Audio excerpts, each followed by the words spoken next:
It's Wednesday, January 17th, 2024, and this is KBIA's Views of the News.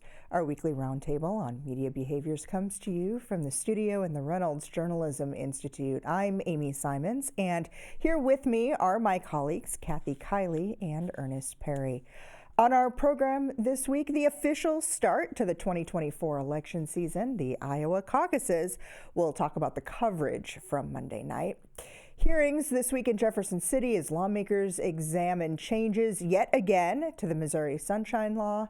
And it was the most ever streamed event in U.S. history, the Chiefs Wild Card win against the Dolphins. We'll talk about the winners and losers from Saturday night's game, and a lot more that hopefully we'll get to before our half hour is up today. But we're going to start with the sale of the Baltimore Sun. Why, you ask, are we choosing to lead a program about media in mid-Missouri with a discussion about the sale of a newspaper on the Eastern Seaboard? Well, this one has some nuance. It's kind of noteworthy. This is the first time in nearly 4 decades that paper will be locally owned. And that's something we've talked about on this program as being really important to get newspapers out of the hands of hedge funds like Alden Global Capital, which has been known to gut papers across the country.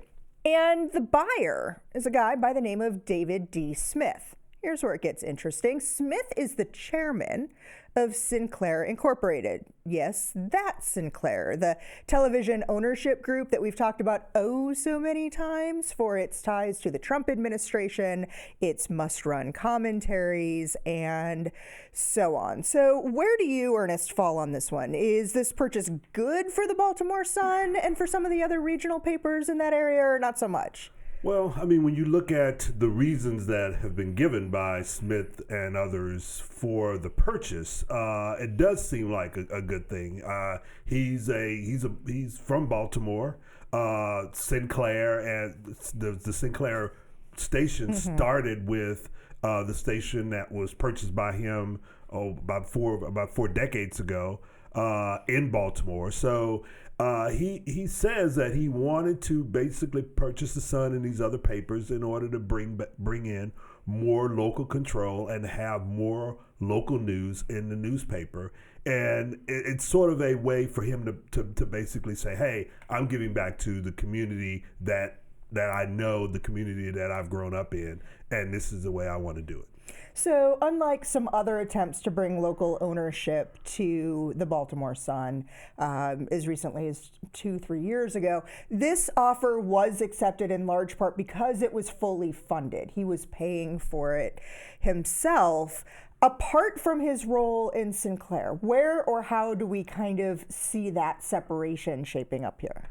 Well, as you pointed out, he purchased this from Alden Capital, which is it's been nicknamed pretty aptly, I think, a vulture capitalist corporation because they have really stripped and hollowed out the newsrooms that they have purchased.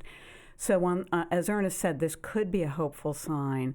The question, though, is what will happen now that this owner, who, as you also pointed out, has had a tendency to mix his own political points of view with that of his news operations, will he keep hands off on the editorial staff? The Baltimore Sun has a storied history of doing great reporting and recently won a Pulitzer Prize for local reporting that drove a corrupt mayor out of office.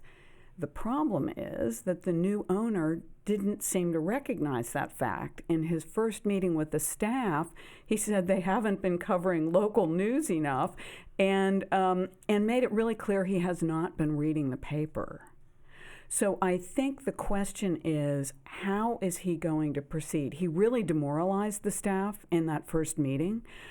These are papers just like the St. Louis Post-Dispatch or the Kansas City Star in our own state, which have been working on very limited, very reduced resources and still doing great work. And that was the wrong message to send. And then I think the second question is, what will he do? He is an independent owner. He's buying this as an individual, not as the CEO of Sinclair.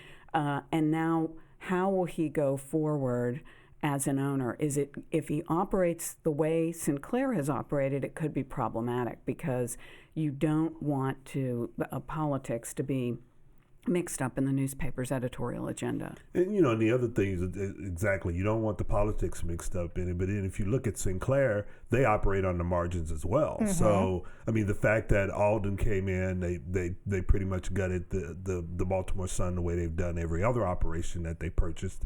The question becomes, will he invest in the Baltimore Sun to allow them to be able to do more local news. And to take it even to its pre-2000 days before Tribune purchased it and gutted it before Alden even had a chance. In fact, if you're a fan of the show The Wire, the final season of that show was almost entirely about the police department's relationship with the news media and portrayed how that paper itself had been destroyed in large part by a remote and distant owner.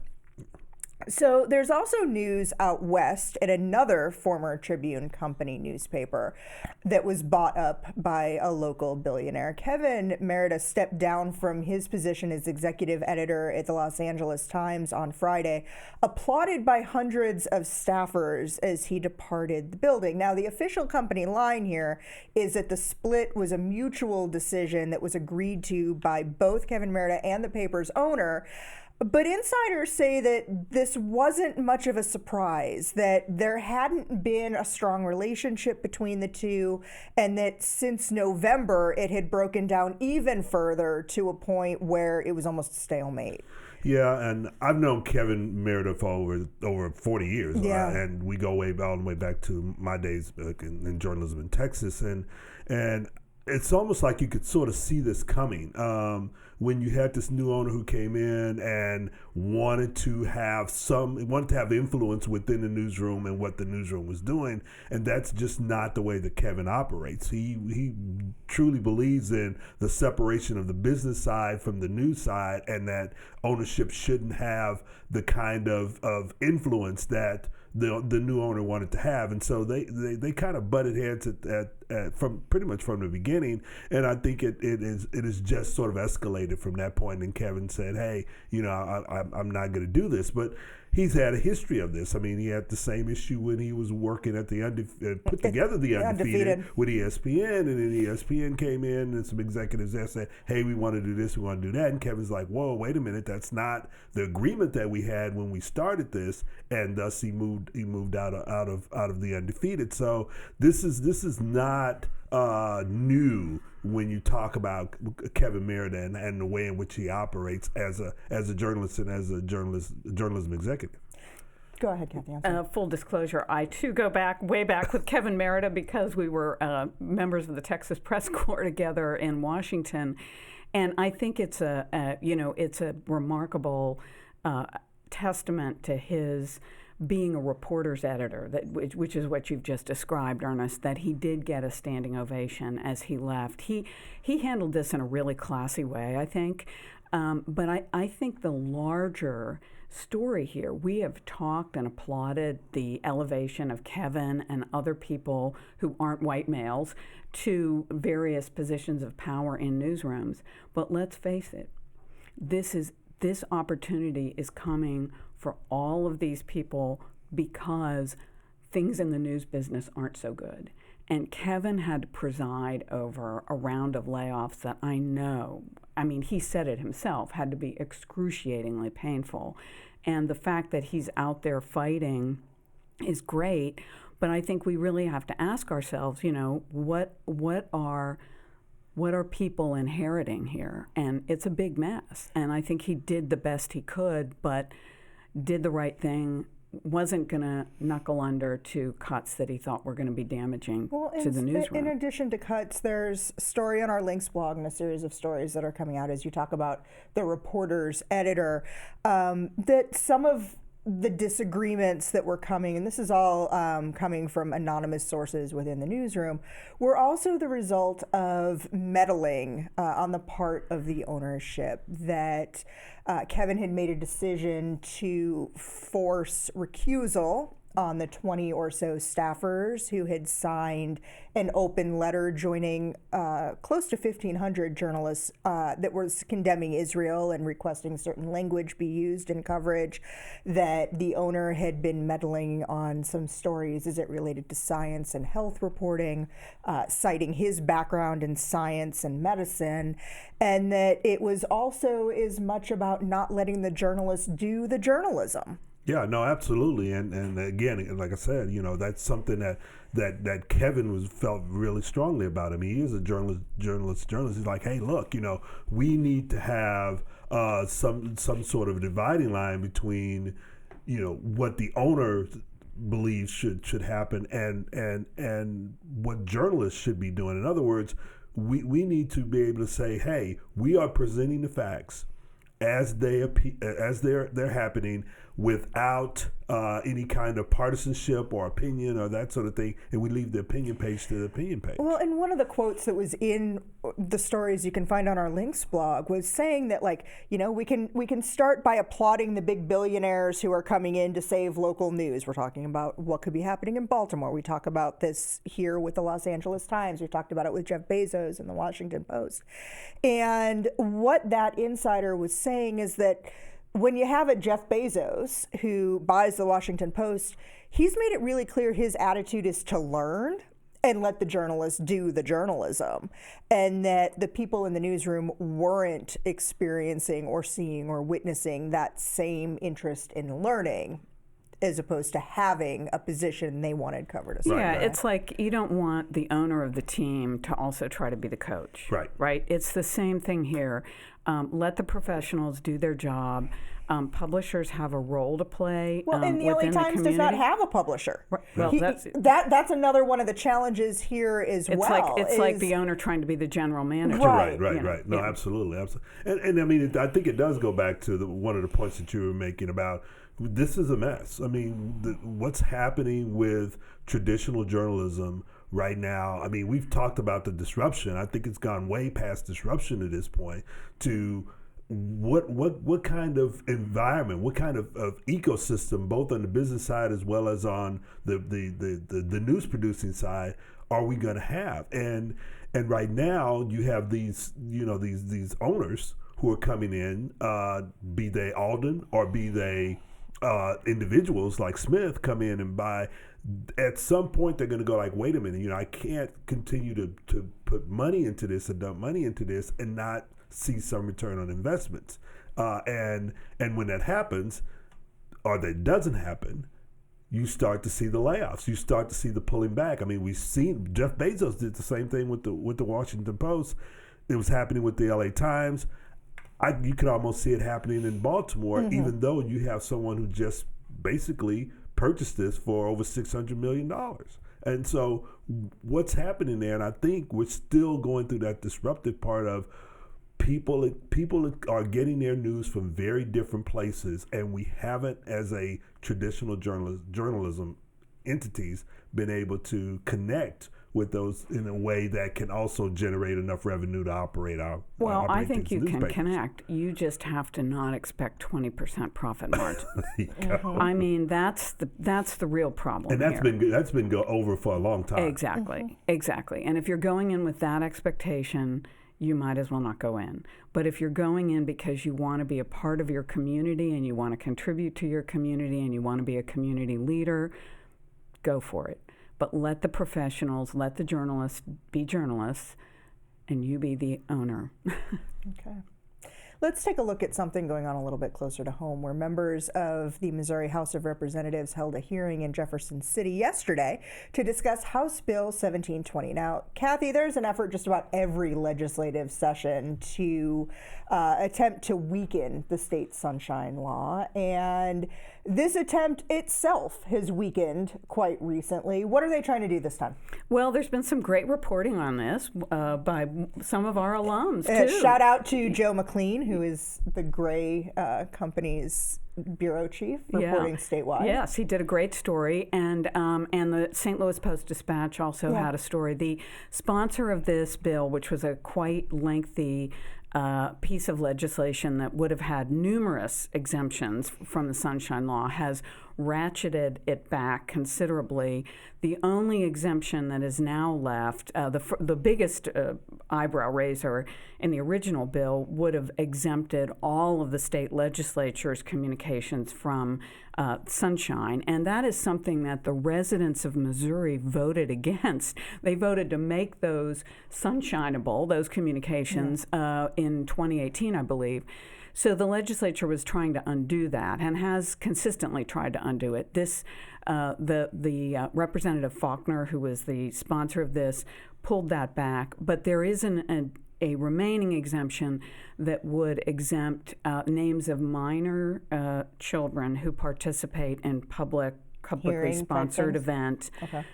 Gene Manneke, who is the attorney for the Missouri Press Association, raised an objection to that, and I agree. On the surface, it sounds benign, but really this is just another attempt to pull public disclosure away from the public. And, I get where the lawmakers are coming from here. It's one thing when you're dealing with news professionals, a relatively limited universe of people you can talk to and say, hey, be reasonable.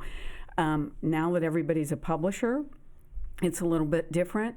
But I do think the more exemptions we put into the law, the more broadly those can be interpreted, and the less the public really gets to see about what's going on in the government. A public program that minors participate in, we want to know, is that an effective program? Right. Mm-hmm. Who's getting to participate in it? Are the minors rich kids? Are they people who need public assistance? These are all questions we might want to have answers to. So I think, the bottom line is, if we know somebody's watching, we tend to behave better. And the Sunshine Law, it was originally passed 50 years ago, was a page and a half. Now it's like 30-plus pages, and most of those 30-plus pages are exemptions. So I think the public should be wary when they see any exemption being offered. No, I'm in total agreement with that. I mean, just this, if they get this exemption, they're going to ask for another exemption. Mm-hmm. I think you made a perfect analogy. Starts off as a page and a half, and now it's 30 pages because, we need to exempt this, we need to exempt that, and every time you add an exemption, you lose transparency, and that's to me where I think the taxpayers and the voters basically said in 2018, hey, that's not what we want. We want to have that transparency and be able to see what our government officials, be they bureaucrats or elected officials, are doing. Well, and so, I can't shake that feeling that many of the provisions that were in the original bill have been pulled back, in part because perhaps Faulkner is hoping if he can get the one past the goalie, next year he can bring back one more, and the year after that, one more, and eventually get all of those provisions that certain members of the legislature are looking for, that all at once may be really alarming. Yeah, and I wouldn't put this just on Representative Faulkner. The legislators, and the governor. Yes, a major attempt, and we don't see a lot of support even from the Attorney General's office, which is supposed to enforce this law. This is a law that reporters use it a lot, but it is really the public that uses it even more. Mm-hmm. So it's a public issue. And it is the thing that really bothers me about this is that it's not just the Republicans. When they're in power, they do it. When the Democrats in power, they want exemptions. It's like everyone wants to sort of hide behind some sort of exemption, some sort of shield, so that the taxpayers and the voters can't see what's going on. Yes, if you're in power. And I will remind our listeners that the Sunshine Law was signed into law by a Republican governor and first enforced by a Republican Attorney General, Kit Bond and Jack Danforth. So it's really a question of who's in power and who has something they want to hide. Right. Okay. Well, that chill in the air means only one thing. Voters in Iowa and New Hampshire are getting the ball rolling on the 2024 election season. Monday night, Republicans braved the conditions to caucus, overwhelmingly supporting Donald Trump. Nothing here was unexpected, except maybe how quickly the networks called it for Trump. Yeah, they they called it that morning almost. Yeah, I mean, they were using the entrance polling, and a lot of people were really upset about the networks calling it so early because the surrogates were still speaking in many of the caucus locations. There hadn't been an actual vote cast yet. Yeah, super tacky. When will we learn? And it's just why? Because you want to be the first organization to state the obvious, that Donald Trump is winning. I mean, there were the Iowa poll, which is terrific, by Ann Selzer, predicted this. And so why did you have to rush to judgment while people are still deliberating? Because they had nothing else to talk exactly. about. And that is the problem. We really should be talking about the issues that the Iowa voters are confronting, but that requires time, money, and reporting. And instead of just having panels on, just trying to fill air endlessly on who's going to win and who's not going to win, what are the candidates? What's the substance of what the candidates are offering, and what is the substance of what the voters are dealing with? And we still are not doing that. Yeah, but I mean, if you pull it all back, we're basically looking at a rematch of the general election that we just had 4 years ago. Okay, and we've been litigating ever since. And we've been litigating ever since. It never ends. And it's almost like we're trying to, the national media, especially the cable outlets, are sort of trying to prepare the country for the final showdown between Joe Biden and Donald Trump. This is it. This is mano a mano, and it's.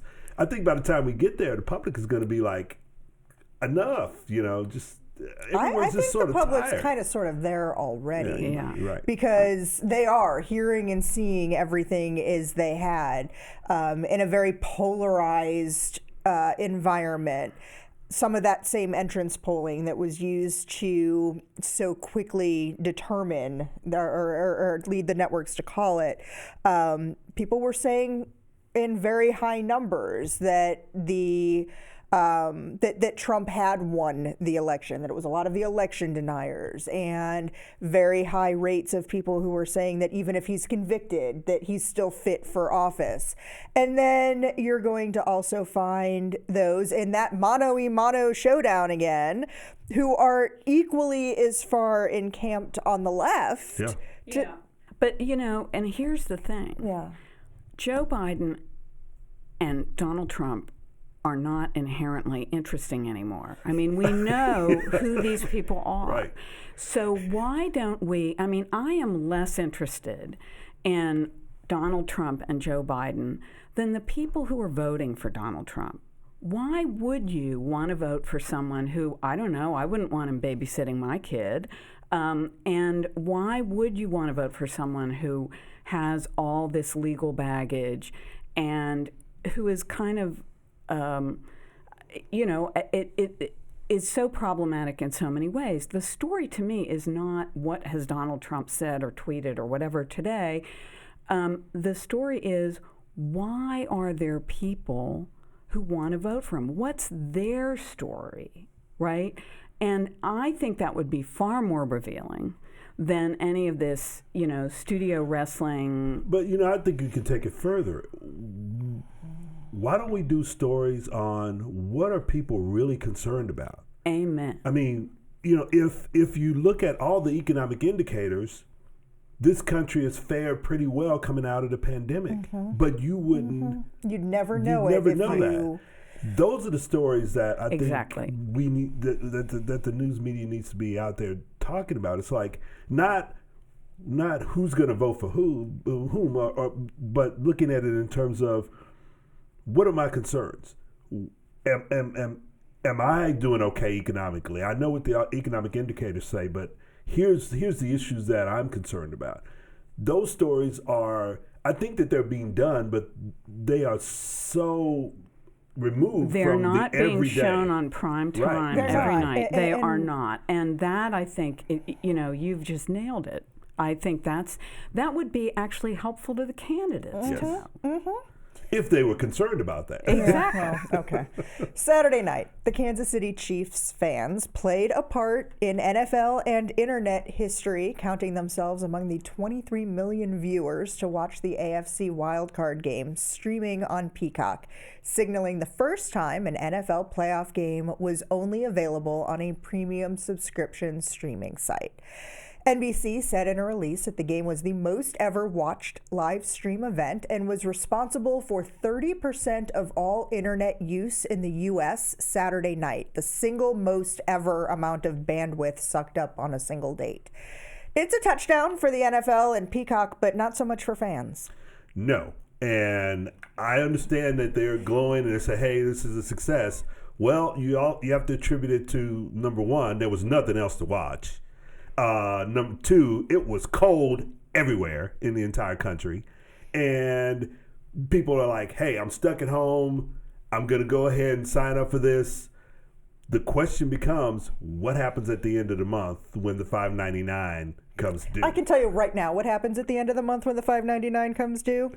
Most people are going to forget about it and get charged $5.99 again. Well, you're probably right. But the question is, will they get charged $5.99 the second month? That's what Peacock is hoping, obviously. And I think fans just really see through this. And interestingly, you're already seeing pushback from the political front. Right. Here's an issue where the members really understand the voters. And this is the first time in 50 years that, the second time ever in the first in 50 years that a playoff game wasn't available somewhere on free TV. Exactly. And that has caused, there was one lawmaker, Pat Ryan, who I think is a Democrat from New York, who is raising the issue. Hey, NFL, what about that antitrust exemption we give you, with the taxpayer money? What service are our taxpayers getting? And I think you're going to hear that more and more. Because I think you're right. I'm going to tell you as a Pittsburgh fan, I was praying we did not draw that slot because people are infuriated if you can't see your team on the air somewhere. Well, I mean, the draw was the Chiefs, and that sort of pulled everybody in, and then you had the Dolphins, which pulled in Florida and probably some people from New York, and it's just one of those things where you kind of go, wait a minute, has the NFL and NBC overstepped? And the question becomes, is that pushback going to be sustainable to maybe force the NFL to say, hey, we need to look at this and determine whether or not we want to do this I also look at again. the regular season games, though, on Amazon, and I almost have to wonder if we've crossed the Rubicon. Well, a lot of those, there are some good regular season games with on Amazon Prime, but a lot of those games are not the marquee games. Those marquee games are still on network television or on the cable where everyone has access to look at it. Okay, very quickly before we go, because we don't have a lot of time yet, but we have to talk about that amazing photo from the Kansas City Star photographer. Great work by the photographer. Right, being there at that instant when Mahomes' helmet cracked and broke. Classic case of being in the right place at the right time, anticipating action that you don't know you need to anticipate. Absolutely, and kudos to the photo editor from the Kansas City Star who posted that on social media and pointed out, I get to edit in the warmth of my office. These reporters are out in the cold trying to make their fingers move at the right moment. Right, absolutely. Amazing journalism. And telling that story. Well, that music means we're out of time for this week. I'd like to thank you for spending the last half hour with us. Read more about everything we talked about on our links blog under the programs and podcast tabs at kbia.org. We're also available wherever you get your podcast downloads, including iTunes, Spotify, and Stitcher. Like us on Facebook or follow us on X, formerly known as Twitter. Our handle there is @ViewsOnKBIA. These are all great ways to watch and listen to the program again, leave comments, questions, and see what we'll be talking about next week. Our thanks to RJI's Travis McMillan for directing today's show, to Kia Thomas for handling the audio, Tim Pilcher composed our theme music, and Nate Brown is our social media manager. I'm Amy Simons. Join us again next week for another edition of Views of the News.